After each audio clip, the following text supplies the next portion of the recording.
afternoon, and welcome to this edition of Voices from Our Schools. I'm your host, Kimberly Stender, and I thank you for joining us today. On today's program, I have two incredible guests who are instrumental at Amherst Regional High School, and I would like to introduce them to you right now. So without further ado, we have Missy Shea. Hello, Missy. Hi, Kim. And James Kerwin. Mrs. Stender, thank you very much for having us. You're welcome. I'm glad you can join us today. So Missy, you are a faculty member at the high school, and you are quite a legacy there. There's no mincing words about that. You've been at Amherst Regional High School for 41 years. Yes, Kim, I started in 1972. I've had the good fortune of being able to be a part of the Amherst Regional High School team for quite a long time. I have a passion for education. I thoroughly enjoy what I do every day, and that's why I'm still teaching at this time. Well, you are an incredible individual. I know so many people just admire you for what you've done over these years for our school and our students, and you've really made such a positive impact, and I'm just thrilled that you're sitting across from me today because it's quite an honor to have you at this table. So thanks for joining us. And James, you are a senior at the high school, class of 2013. I am indeed. Yes, you are. And you are very active in the school in terms of leadership and athletics. All the extracurricular activities that you do are quite commendable. So can you tell our viewers a little bit about what you do at the school, what maybe activities you're involved in? Of course. Well, I'm really lucky because at the high school there's a lot of opportunities that you have as a student for leadership, for clubs. I mean, we have more clubs than I can name off the top of my head. The ones that I've got involved with are, of course, FBLA, which is Future Business Leaders of America, which for last year and this year I've been a co-president of. Okay. Also for Student Council, I've served on the Student Council all 4 years, and am the captain of the varsity tennis team. Fabulous. So it's been a lot of fun, no doubt about that. And college is on your horizon. I'm Definitely. sure you're right in the mix of everything. And what are you pursuing in college? What are your plans? Well, the ultimate goal is to definitely do some political science. Politics has been something that's always really interested me. So I'll definitely be doing political science in school and probably doing some pre-law as well. Wonderful. Well, good luck to you. I know it's kind of a nervous time for all of our seniors who are awaiting letters from colleges, but I'm sure, James, everything will go your way. You've worked really hard, and it will be exciting to see where you land in the fall. Well, thank you very much. I appreciate that. You're welcome. So let's start with our business program at the high school, Missy. You've kind of overseen this for many years, and there are different components within the business education department. So there are different courses kids can take, and then there are other opportunities like internships that our students can become involved with. So what do you want to start talking about? Maybe the framework of the classes, academics? Sure. When I first started out, I was hired in the business department to be part of a segment on what we call the financial literacy aspect. So when I came in, my core responsibilities were dealing with the whole aspect of the accounting program. So that's something that I launched and was a part of. And as years went on, different courses came into play. So we basically talk about business education in 3 different strands. One would be the finance end, which we have accounting 1, 2, and 3. One would be what we call social business, which is entrepreneurship, hospitality studies, sports management, marketing. And then, of course, you get into the computer technology aspect, which would be maybe word processing, database, spreadsheet, that type of thing. So we've actually been able to maintain a really very strong program here at the high school, and I think it's a tribute to our administrative team that continually supports the endeavors that I come forth with and how we want to support young people. And as a result, we have quite a diversity in course offerings. So this particular year we have marketing, we have entrepreneurship, accounting 1, accounting 2. There are some students that exhaust that program and then they pursue accounting 3. So I'll set up an ALPS for them in that particular area, and that's an alternate learning program. And we have a hospitality studies program, which is a program that pretty much entails the whole aspect of industries, and those industries are hotels, restaurant, retail. We're trying to give our young people a sense of those kinds of industries that may parlay into some sort of future endeavor of our students. We also have that particular program for the sheer fact we have probably one of the finest business programs in the Valley, the Eisenberg School of Management. So that we've worked with them on a lot of initiatives there as well. And another component that we have, and that is what we call experiential education. And experiential education, the term may confuse some folks, but in essence, it's an opportunity for young people to embrace some type of project or an internship that they can go out that they may aspire to achieve. And that's pretty much what our business education program is all about.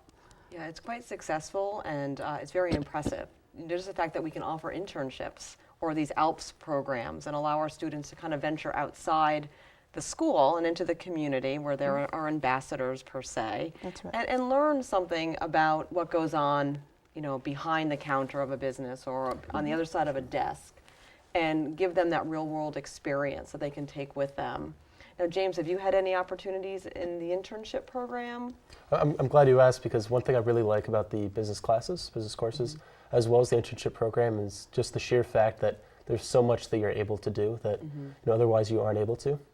All the classes that we take at the high school are great, but one thing I really like about the business education courses is the fact that we incorporate so much, not just textbooks, not just tests and quizzes, but accounting 2 years ago, we had a project in which we worked with the Survival Center and also with the Food Bank of Western Massachusetts, and we did a canned food drive, and we raised quite a few cans, and we kind of implemented marketing as well as kind of some accounting procedures to make sure that we tallied up everything correctly.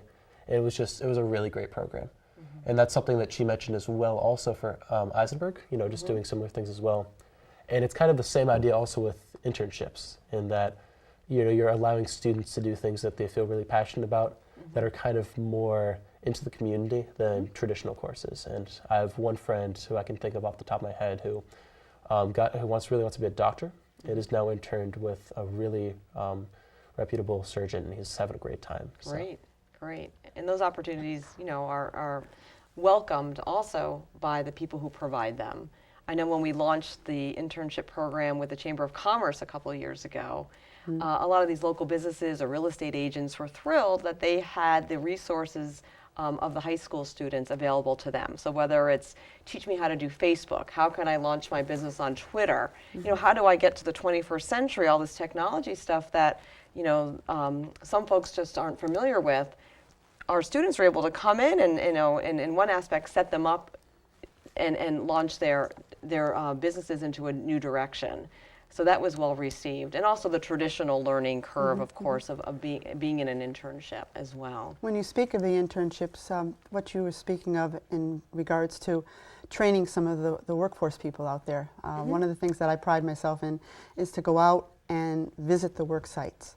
And last year I actually was visiting a particular afternoon where one of our students was spending time teaching a business, some of their employees, and they were in the real estate business. And he was trying to get them up to speed as to how to use some of the technology and using the phones and using different types of things that would really support their projects that they were involved with. So you're absolutely right. And it's really, we try to make this so that our internship program is a win-win situation, so that it's not just entirely the employer coming forth and giving all their expertise to the student. We're hoping that our students can give back something to them, because I tell them when they leave the premises of Amherst Regional High School, they're ambassadors to our school community. They're representing our school. Absolutely.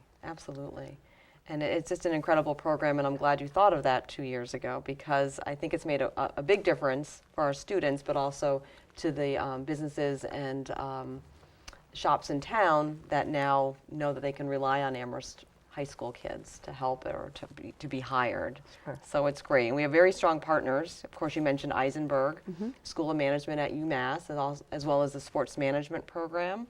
And Amherst College also was kind enough to come in, send some of their students in a couple of years ago, I believe, to one of your classes and talk about entrepreneurial skills and things that they acquired at Amherst College. So and that was a really fine, actually, dovetailed very nicely into a project that we ended up pursuing, and that was they were teaching us a lot of different marketing strategies, and we use those marketing strategies, as James just alluded to, this whole thing of the Food Bank of Western Mass. Yes. After the accounting class pursued that particular project, then we put that into another activity that we pursue, and that's a project that we do for the staff Yes. at the high school every May.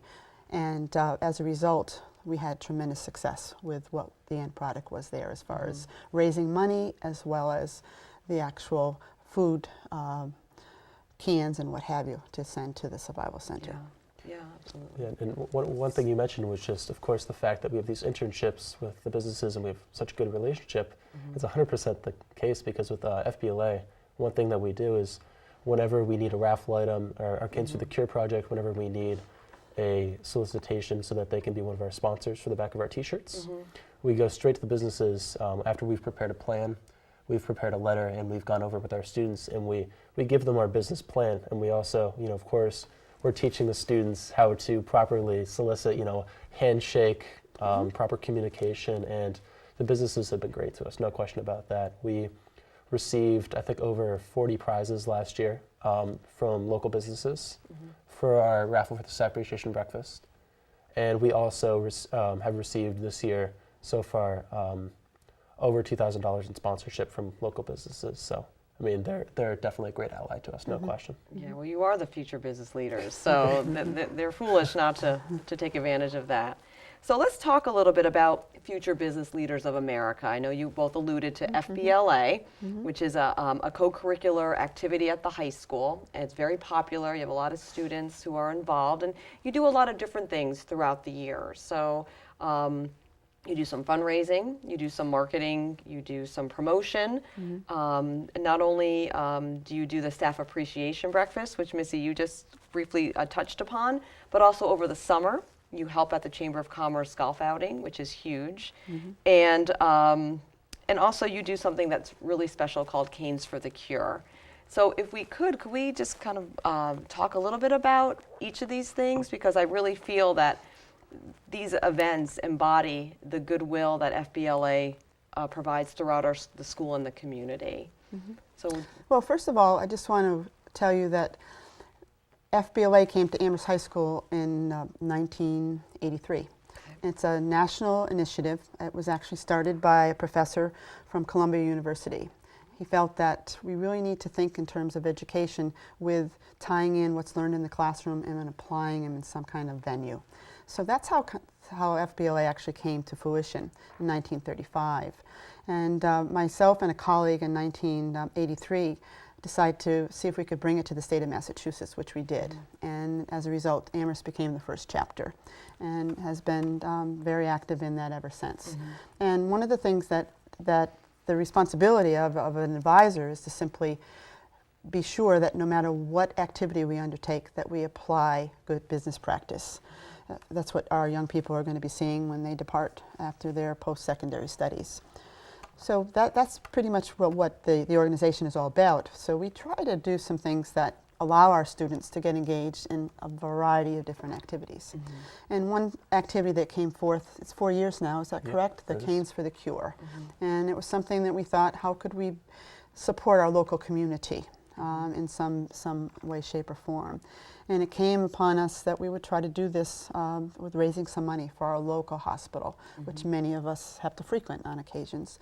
So that's really how that particular concept or project came forth.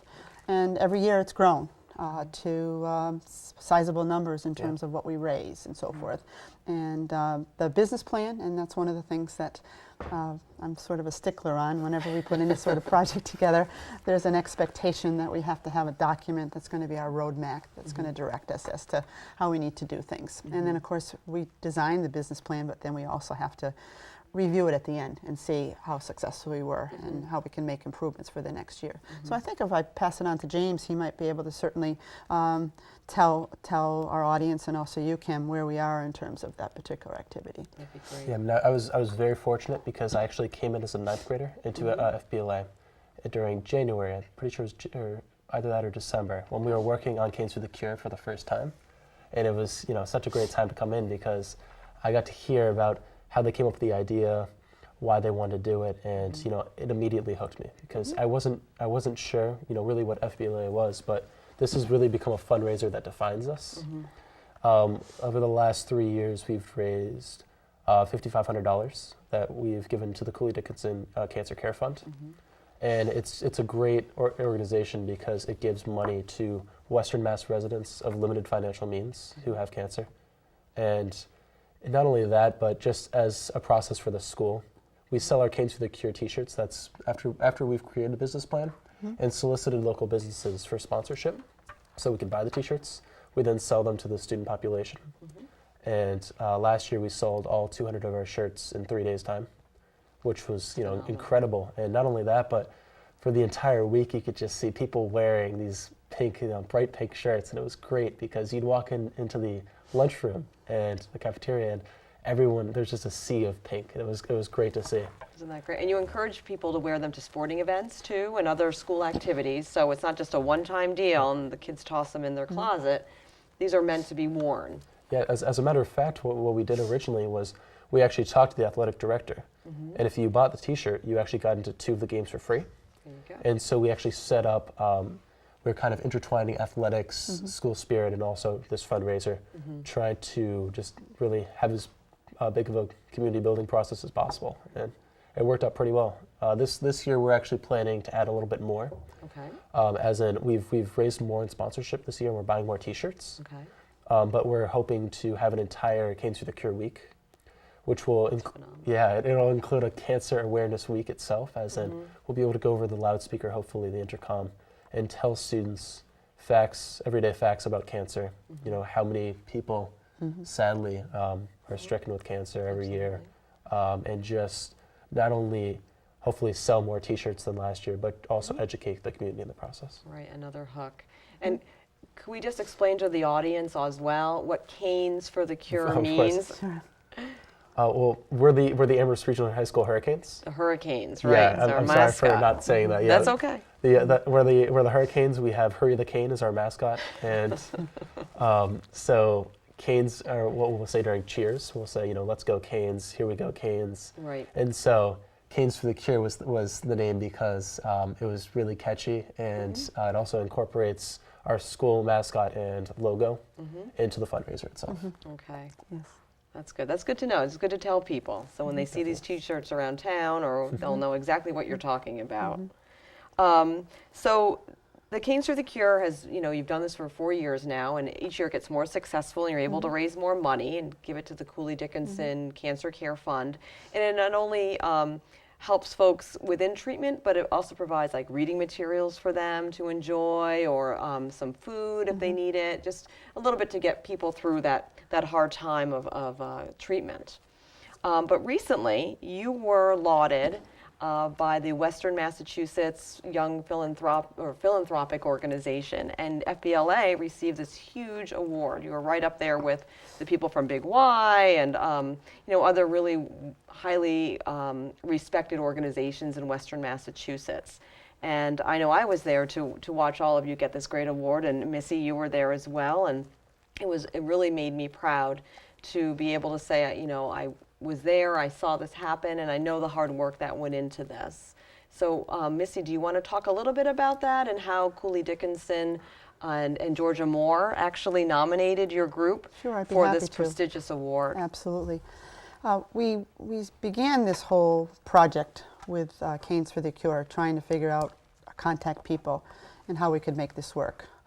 Originally, we had several students that thought we would work through a hospital in Springfield, and we found that to be able to do this activity, there were a lot of legal stipulations and paperwork that looked like it was so encompassing that it was going to be problematic, and it may not be a route to go. So I reached out to our own local hospital to see who might be interested, and when we did, we just became a real good partner with Georgia Moore, who's been very, very supportive of everything that we've done and very complimentary of the things that we've done. After the first 2 years of our fundraising, we held a celebration right at the high school, and we invited several of the staff members from Cooley Dickinson Hospital to come. So we had a reception and a presentation donation of a check to them. So we had raised $1,500 each year, so we had a $3,000 check for them. They were very impressed to think that we were thinking more in terms of local community service projects. And so they were impressed with that. But then they had learned that we had business plans and all kinds of things, so they wanted to see those. So we were we hesitated because we really didn't want to pass all those things on to folks. We were just happy with what we're doing, thinking we were learning a tremendous amount of things. But they really wanted to see these things. And when Georgia saw the actual plan, she felt that we were in line similar to many of the organizations she was a part of, civic organizations that she volunteers to. And so she's saying high school kids are learning these skills at this time, how impressive that was. And so we actually, before this award was bestowed upon us, and we're totally honored by it, was they asked us if we would be willing to be part of their philanthropy magazine that they send out worldwide for donations. And that was just, to me, really astonishing that they would want us to be a part of that piece. So that was a long, arduous task because we had to learn the process for that and the interviewing, and we had students be a part of that. So we were included in that, and then we also were seeing ourselves in the newspaper again as a marketing strategy for Cooley Dixon Hospital. They wanted to make sure we'd consent with that, and we had no problems with that. But this summer, when you actually sent me a message saying that we were going to be honored, and I didn't know what the award was and did a little bit of research and thought, my golly, to be honored in this fashion with the type of people that were going to be recognized, I really was really grateful that they were so generous to submit our name, and they put quite a portfolio together. Now I realize why she wanted the business plan and all these other things. She had something else in the back of her mind down the road to maybe put us in for a possibility of some kind of an award. So James, you may want to express. Well, the only thing I would really want to add to that is just, well, quite honestly, the reason I feel that we were able to get that award and really go as far as we have, Canes for the Cure, Staff Appreciation Breakfast, all the projects that we do are, I mean, honestly, due to Ms. Shea and all of her assistants.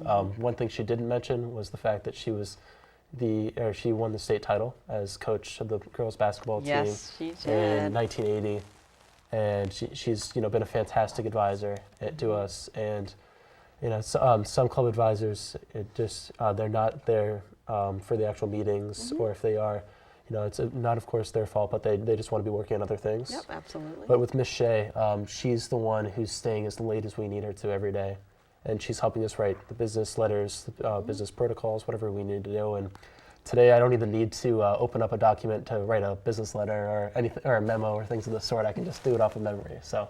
She's a living legend, and she's sitting right next to you, James. James, thank you for those generous comments. And might I add, you are a 3-time, and this is unprecedented, a 3-time Robert Frost Chair Award winner over at the high school. And for those of you who don't know, the Robert Frost Chair is given to 2 faculty members each year. They're voted upon by staff and faculty. And Missy, you've garnered that honor 3 times, and that is just so impressive. Thank you. So impressive. You've done a great amount of work at the high school. You've also coached the softball team and the field hockey teams over the years. And you're just a phenomenal individual and someone who is very self-sacrificing and with a purpose of educating our students. And I think we can all thank you as a community for that. Thank you. The sports actually was the first thing that I was involved with because sports were so meaningful to me as a young person growing up.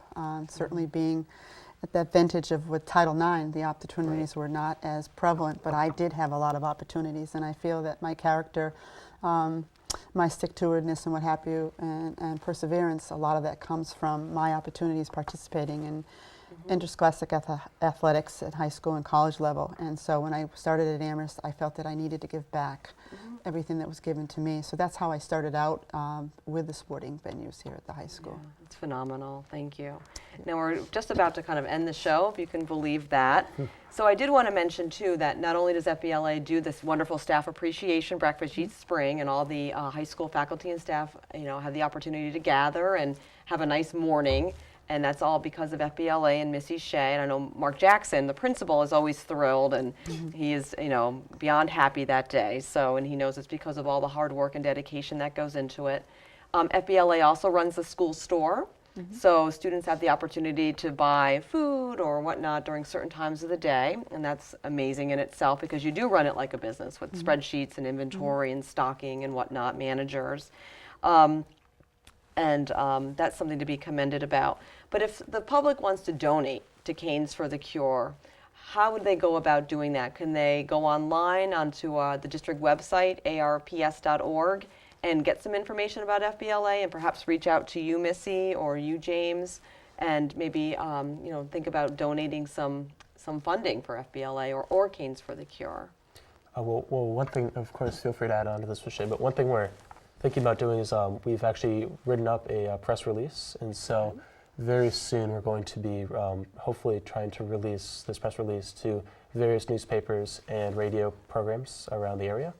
And so with that, we will be able to tell and hopefully educate the local community that the project is taking place, and tell them that if they're interested, that of course our Canes for the Cure t-shirts will be for sale, and which week they will be.